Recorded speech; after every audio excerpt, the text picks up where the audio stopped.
What's up, guys? My name is Gabe, and welcome back to the Trojan Blade. Welcome back to a brand new video. This is episode 28 of the viewer comment series. This is a series where you guys, the viewers, send in your comments and questions, and I select the best ones each and every week, and they do get answered on the show. Now, if you're interested in having a comment or a question answered on the show, the way to go about doing that is either follow me on Twitter or make sure you're subscribed and check out my YouTube community page.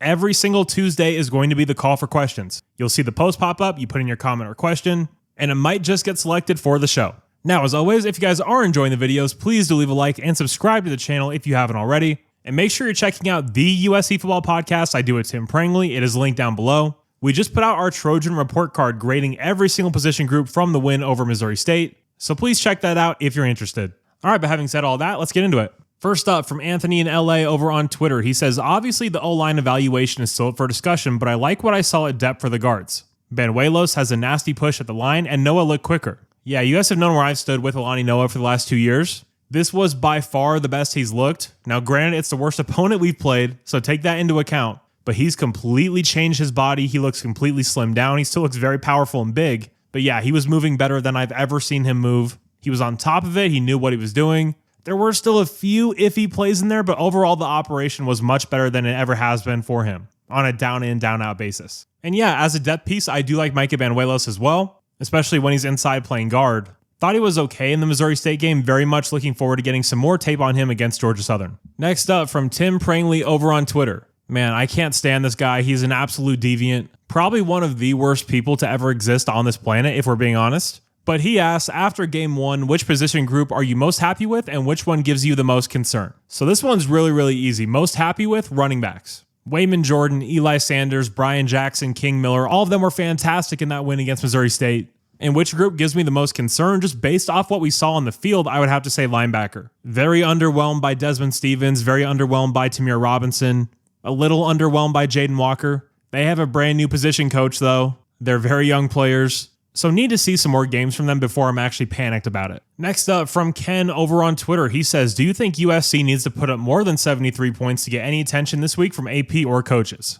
Of course, he's talking about the AP or coaches poll. Even if we put up 77 on Georgia Southern, are we still going to be locked out of the national ranking? So to answer your question, I don't know.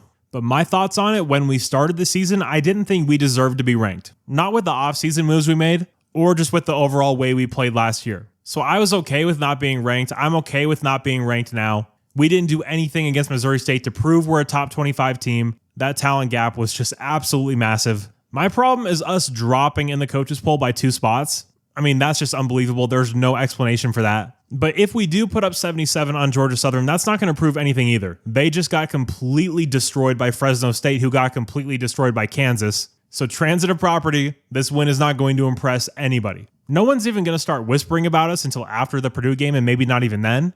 We're not going to have any respect nationally until we beat Illinois. If and when that happens, people will start to change their tune. But in their defense, if it was just Team X, like if it was Notre Dame, and they beat Missouri State, Georgia Southern, Purdue, and Michigan State, what would we all be saying? They haven't beaten anybody yet. We have no idea what that team is. So yeah, we're not going to know for a while, and we're certainly not going to be getting any national respect for a while. So just prepare yourselves for that. Next up, from Caden over on Twitter, he says, how would you fix the vibes inside the Coliseum? Example, no DJ. Man, I don't know what was going on at the Coliseum this last game. If you have any insight on this, please comment down below. I'd love to hear from you.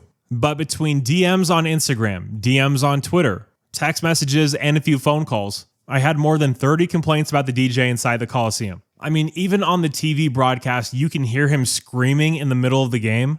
The common theme I see from a lot of people, and I completely agree with it, is that it makes it feel like a high school game. There was a DJ at the high school I went to.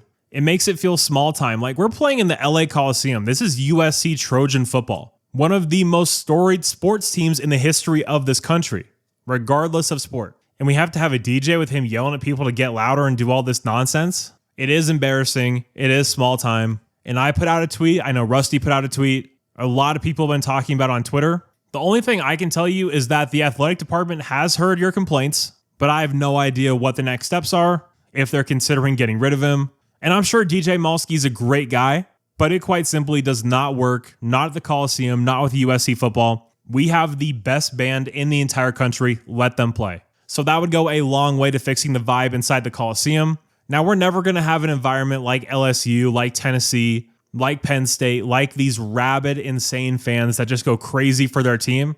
That's just not how USC fans are wired. We're not going to be something we're not. As cool as it would be to see the Coliseum like that, and believe me, it would be, we're just not wired like that. But I've been inside the Coliseum when it's been absolutely rocking, so loud it feels like your ears are bleeding. Stanford 2013 immediately comes to mind, the Coach O game. So it can be done. The environment can be incredible, but there has to be the right set of circumstances. And for the love of God, please get rid of the DJ.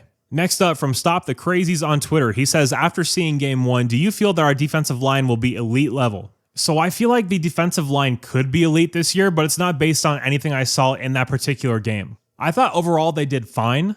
Like Cameron Fountain looked like a dude. Devin Tompkins looked like a dude. But I do think we need to see more from them on the field before we say that they're going to be elite. Because we still don't know what Keyshawn Silver is. We still don't know what Josh Jarrett is.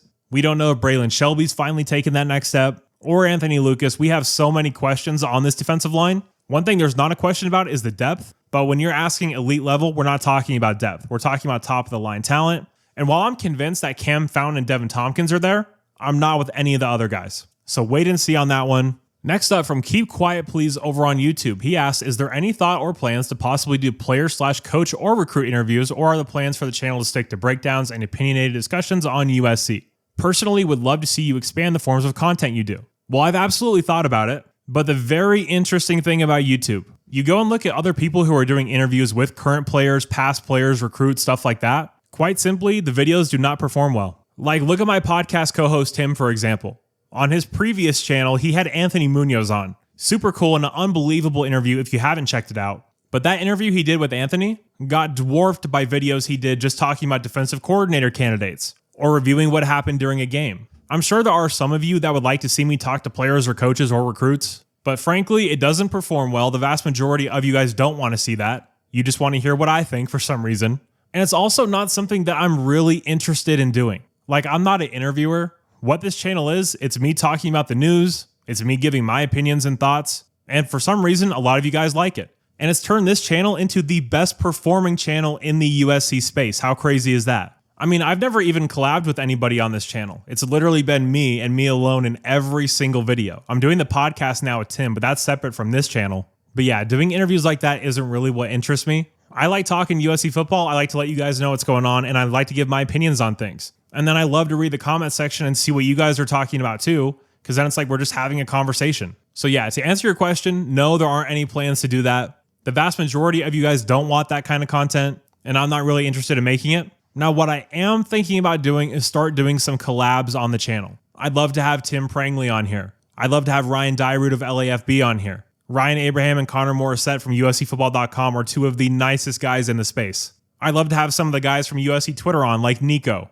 like Will from Founders Edits. So if that's something you guys are interested in, please do let me know down below in the comment section. Would love to hear from you on that. Next up from Nicholas Keenan on YouTube. He says, who would you say is the most overrated college football team? Now, before week 1, I would have said Notre Dame. But now that they lost and everyone can see their flaws, don't really think they're overrated anymore. So now I'm going to go with Michigan. Underwood is insanely talented. You see that arm flash, you see the angles, you see his mobility and athleticism, but he's a very young kid. He's still learning. Like, he just got thrown into the fire. New Mexico was in that game, and New Mexico lost Bronco Mendenhall. They lost their quarterback to Utah. They obviously lost Eli Sanders to us. Like, they lost everything. And the Lobos were hanging tough in that one. I'm not a Sharon Moore believer, not even a little bit. So yeah, I'm going to go with Michigan on that one. I really think D'Anton Lynn is going to terrorize Bryce Underwood when we play them in the Coliseum. Next up from Michael over on Twitter, he says, I'm normally the glass half full guy, but since the Trojans played a less than quality opponent, any negatives catch your eye for the first game? Any negatives? I don't really want to call them negatives. I'd rather describe it as things I expected to be better. Just sounds nicer that way. But yeah, I'm going to go with the wide receiver room outside of Lemon and Lane. At least in that game, we have a lot of time going forward to figure this out, but there wasn't anyone that was like a 2022 Mario Williams or a Taj Washington or even a Deuce Robinson from last year where you just see them flashing. There really wasn't any of that in this game. So that's one. The play of the linebackers, even including Eric Gentry, but excluding Matai Tagovailoa, like, I was pretty disappointed in the performances of Desmond Stevens. Even Eric Gentry wasn't his usual self, although I'm not worried about him. He's proven it time and time again. A guy like Desmond hasn't. A guy like Jaden Walker hasn't. And I thought Tamir Robinson was just a little bit slow to react. Thought he could have made a lot more plays if he was there a step sooner. Some of the backup offensive linemen struggled. But yeah, other than that, I was pretty pleased with the overall performance. And lastly, from Coop over on Twitter, he says, I'm being picky, but I'm tired of seeing our offensive linemen and other positions too looking sloppy in their unis. Long white shirts hanging out, some down past their butts. Can we all agree this should be fixed? So when it comes to uniforms, I am a stickler for tradition. I like a clean look. I played high school football at Vista Marietta. On the freshman team, you aren't allowed to wear any accessories, none at all, not gloves, nothing. So that's the kind of background I come from. But I'm with you. Shirt tucked in, tight sleeves, everybody wearing the same colors. Not a fan of the sloppy look at all. Totally agree with you there. But guys, that is going to do it for this week's edition of the Viewer Comment Series. Again, to be featured, make sure you're following me on Twitter and checking out my YouTube community page. The call for questions is on Tuesdays, usually pretty early in the morning, like 8, 9 Pacific. So be on the lookout for that. Comment down below if you would like to see collaborations on this channel. Would love to hear from you on that.